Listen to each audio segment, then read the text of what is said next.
We're talking to Professor Pickard from Tennessee State University, and the topic is Representative Richard Fulton and the Civil Rights Movement in a real sense from 1962 to 1972.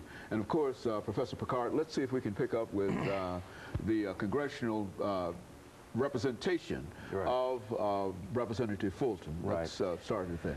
62, Fulton ran again. He'd only lost by 75 votes or something like that in the primary in 1960, and he ran again in 1962. That was without question that he would. At this time, he had the backing of the Nashville Tennessean. John Siegenthaler said they had some qualms about him right first, but they decided to back him. They didn't like Loser's record.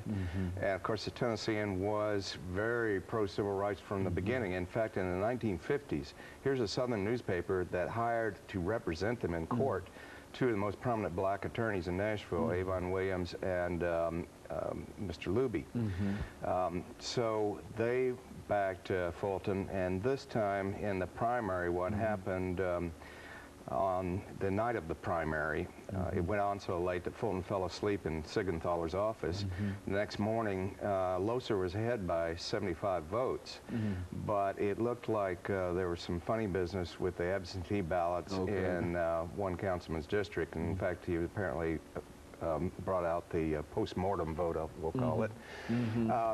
And basically, Harold and Pearl Bradley, both history professors at Vanderbilt and Fisk, respectively, led a movement in the Democratic Executive Committee to deny Loser the nomination. So they basically, the Democratic Executive Committee did not, well, they both ran as independents that year. Neither one was certified as Democratic nominee, and Fulton won that fall. And shortly after that, Siegenthaler got him an appointment with President Kennedy. He endorsed the programs of the New Deal, and particularly Medicaid, which he was very much interested in. Now, when he went to Congress, he had a controversy come up right away. He was the first Southern congressman to hire a black staff member. His secretary was a black woman, and he not only gave her a job, but helped her husband get a job there in Washington. And interestingly, he got some negative letters about this, not a whole lot, but from one very prominent businessman whose company is still his namesake here in town. Wrote him a letter saying that Negro, small n, Negro girl that you hired does not deserve that job and has not earned it, because these is white man's taxes that pay her salary, and this is a white man's country.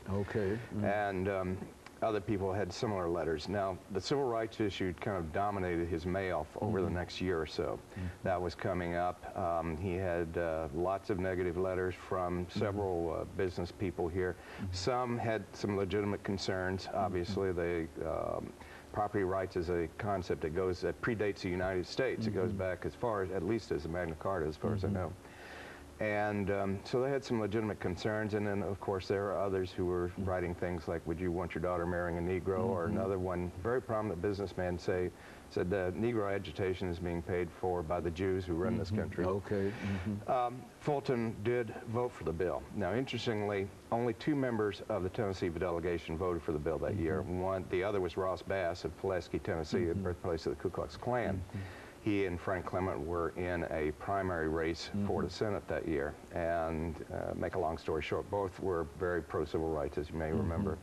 Fulton, for the first time, had a Republican opponent who was viable. Bill Wills, a local businessman, later worked for Nixon. He got 50,000 votes. It was far more than any Republican had ever done in Davidson County, and which was the whole district consisted of Davidson County at that time. Now, 1965 came the Voting Rights Act.